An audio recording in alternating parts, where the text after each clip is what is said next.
Hello students, welcome to the channel. This is Anupam. आज हम करेंगे chapter matter in our surroundings के back exercise के क्वेश्चंस। क्वेश्चन नंबर 5 तक हम ऑलरेडी डिस्कस कर चुके हैं। वीडियो की लिंक डिस्क्रिप्शन बॉक्स में गिवन है, आप वहां से देख सकते हो। ऑल्दो इस चैप्टर के सारे कॉन्सेप्ट डिस्कस किया जा चुका है, तो वो सारी वीडियोज़ भी प्लेलिस्ट में है और प्लेलिस्ट का लिंक डिस्क्रिप्शन बॉक्स में है, तो आप वहाँ से देख सकते हो। तो चलिए स्टार्ट करते हैं क्वेश्चन नंबर 6 से। क्वेश्चन नंबर 6 में गिवन है गिव 2 रीजन्स टू जस्टिफाई। हमें 2 रीजन देने हैं जस्टिफाई करने के लिए। First, water at room temperature is liquid. Room temperature पर वाटर लिक्विड के फॉर्म में होता है। And second, an iron almirah is a solid at room temperature. Room temperature पर आयरन एल्मीरा, लोहा का जो एल्मीरा है, लोहे की एल्मीरा, वो सॉलिड फॉर्म में होती है। तो फर्स्ट क्वेश्चन से स्टार्ट करते हैं। फर्स्ट क्वेश्चन है water at room temperature is liquid. हमें मालूम है 0 डिग्री सेल्सियस वाटर का freezing point and melting point होता है। दैट मीन्स 0 डिग्री सेल्सियस पर वाटर या तो सॉलिड दैट इज आइस के फॉर्म में होता है, या फिर इसका स्टेट ट्रांजिशन हो रहा होता है और वो लिक्विड में कन्वर्ट होना स्टार्ट करता है। दैट मीन्स वो वाटर के फॉर्म में कन्वर्ट होना स्टार्ट करता है। दैट मीन्स ये मेल्ट होना स्टार्ट होता है। एंड 100 डिग्री सेल्सियस वाटर का बॉइलिंग पॉइंट है। इसका मतलब 100 डिग्री सेल्सियस पे वाटर लिक्विड के फॉर्म में होता है, मतलब बॉयल हो रहा होता है, एंड स्टीम के फॉर्म में दैट इज गैस के फॉर्म में होता है। क्यों? क्योंकि यहाँ भी स्टेट ट्रांजिशन हो रहा होता है। तो ये दोनों ही टेम्परेचर को टेम्परेचर ऑफ स्टेट ट्रांजिशन कहते हैं। रूम टेम्परेचर होता है 20 to 30 degree Celsius. Room temperature को generally 20 degree Celsius to 30 degree Celsius consider किया जाता है। तो 20 degree Celsius and 30 degree Celsius दोनों ही टेम्परेचर इन दोनों के बीच में कहीं लाई करता है। 20 to 30 डिग्री सेल्सियस ये लाई करता है 0 एंड 100 के बीच। मतलब इसके नीचे ये सॉलिड के फॉर्म में, इसके आगे ये गैस के फॉर्म में, तो इस फॉर्म में क्या रहा? लिक्विड के फॉर्म में। ठीक है। ऑल्दो रूम टेम्परेचर पर वाटर का प्रॉपर्टी कैसा रहता है? लिक्विड की प्रॉपर्टी रूम टेम्परेचर पर नो डेफिनेट शेप,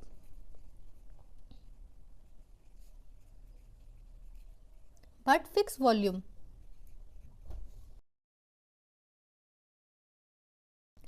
एंड दूसरी प्रॉपर्टी क्या होती है? Liquid can flow at room temperature.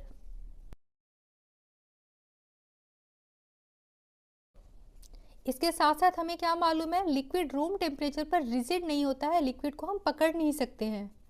It not rigid eight room temperature.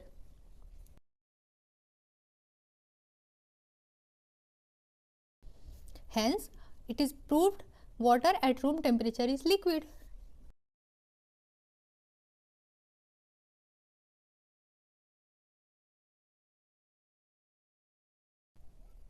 ठीक है, क्लियर।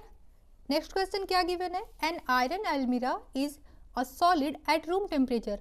रूम टेम्परेचर पर सॉलिड की क्या प्रॉपर्टी है कि पहले तो वो फॉर्म होता है, रिजिड होता है, उसे हम पकड़ सकते हैं।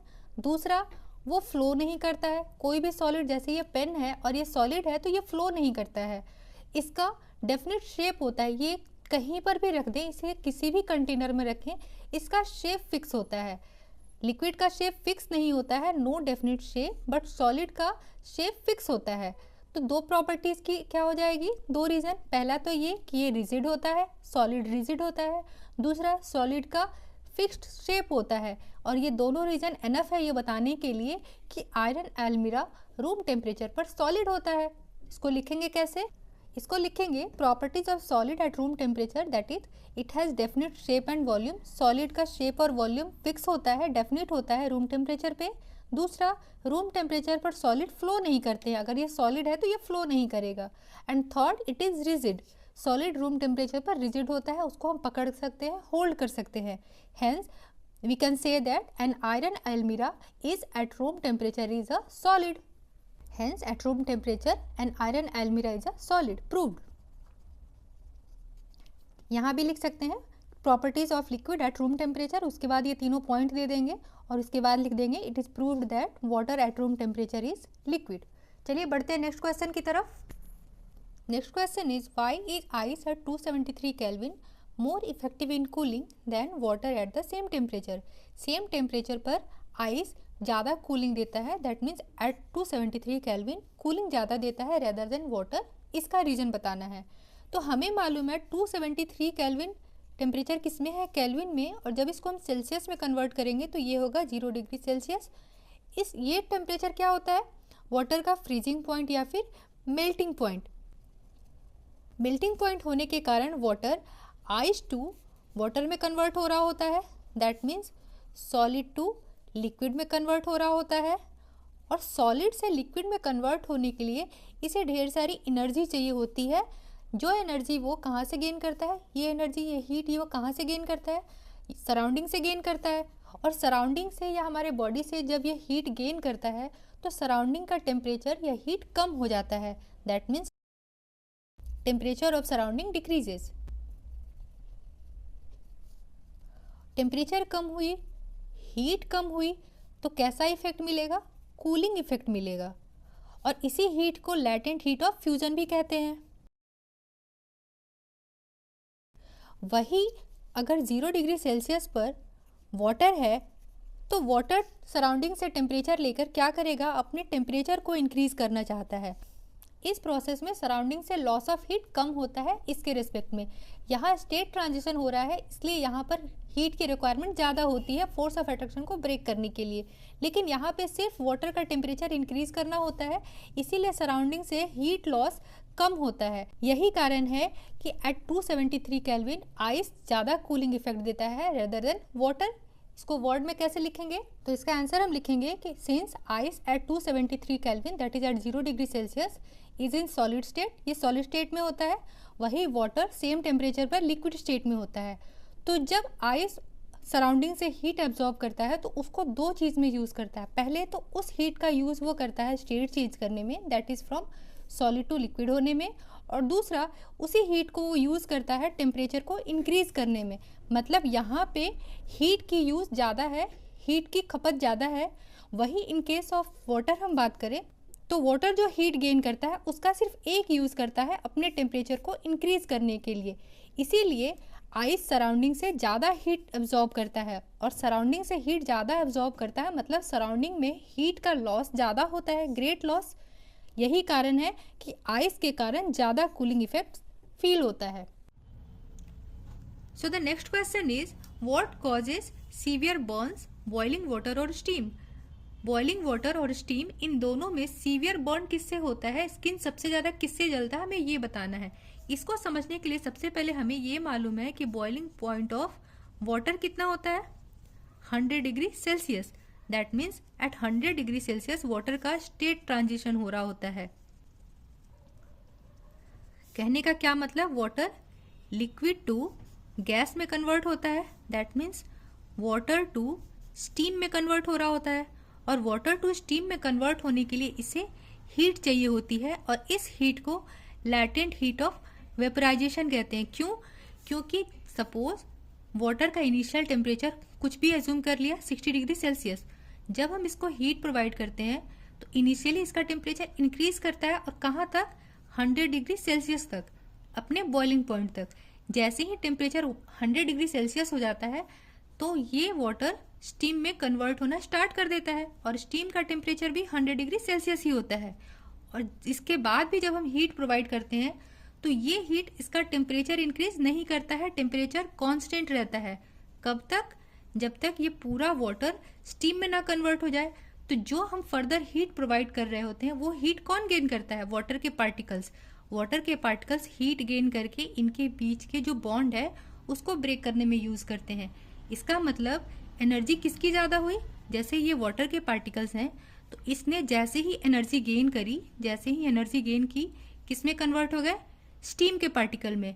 मतलब अगर एनर्जी की बात करें तो एनर्जी किसकी ज़्यादा हुई, स्टीम के पार्टिकल की, है ना। स्टीम के पार्टिकल की एनर्जी ज़्यादा हुई, इसीलिए चूंकि स्टीम के पार्टिकल की एनर्जी ज़्यादा है इसीलिए सीवियर बर्न किससे होता है, स्टीम से होता है। तो इसको वर्ड में कैसे लिखेंगे, इसको वर्ड में लिखेंगे since at 100 degree Celsius when water gets converted into steam, 100 degree Celsius पे वाटर जब स्टीम में कन्वर्ट हो रहा होता है, at that time it absorbs latent heat of vaporisation ये क्या ऑब्जॉर्व करता है? Latent heat of vaporisation.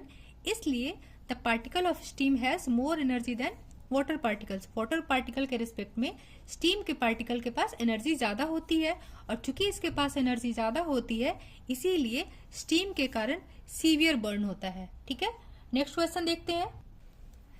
The next question is name A, B, C, D, E and F in the following diagram showing change in its state. यहाँ पे state change हो रहा है और हमें बताना है उस प्रोसेस का नाम, यानी कि जब सॉलिड टू लिक्विड में कन्वर्ट हो रहा है उस प्रोसेस को क्या कहते हैं।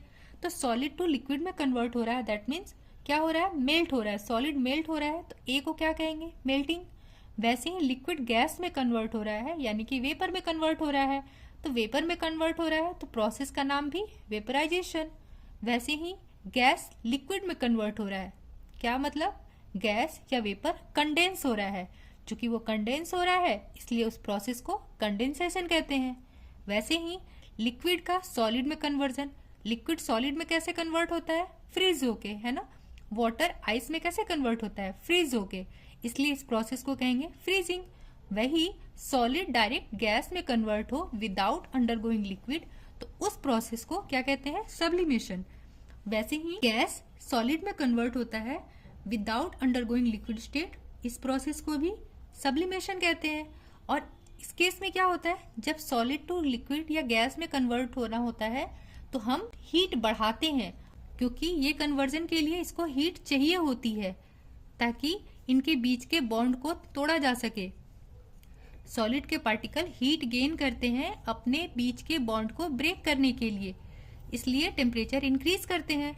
वही लिक्विड के पार्टिकल भी गैस में कन्वर्ट होने के लिए हीट चाहिए होती है इनको।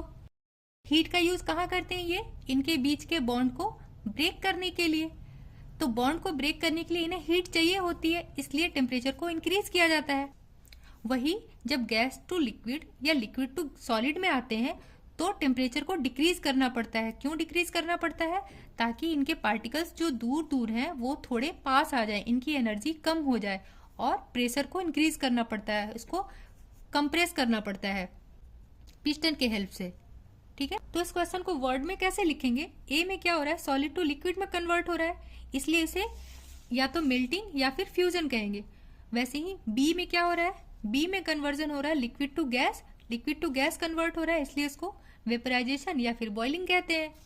सी में क्या हो रहा है? गैस से लिक्विड में कन्वर्ट हो रहा है। लिक्विड में कन्वर्ट हो रहा है कैसे? कंडेंस होके, इसलिए इस प्रोसेस को कंडेंसेशन कहेंगे। अगेन डी में क्या हो रहा है? लिक्विड सॉलिड में कन्वर्ट हो रहा है, कैसे? फ्रीज होके, इस प्रोसेस को फ्रीजिंग। ठीक है, ई और एफ में क्या हो रहा है? सॉलिड डायरेक्ट गैस में कन्वर्ट हो रहा है और गैस डायरेक्ट सॉलिड में कन्वर्ट हो रहा है विदाउट अंडरगोइंग लिक्विड, तो इन दोनों ही प्रोसेस को सब्लिमेशन कहते हैं। ठीक है, so that's all for today. मिलते हैं नेक्स्ट वीडियो में, तब तक बने रहें चैनल पर। Thank you.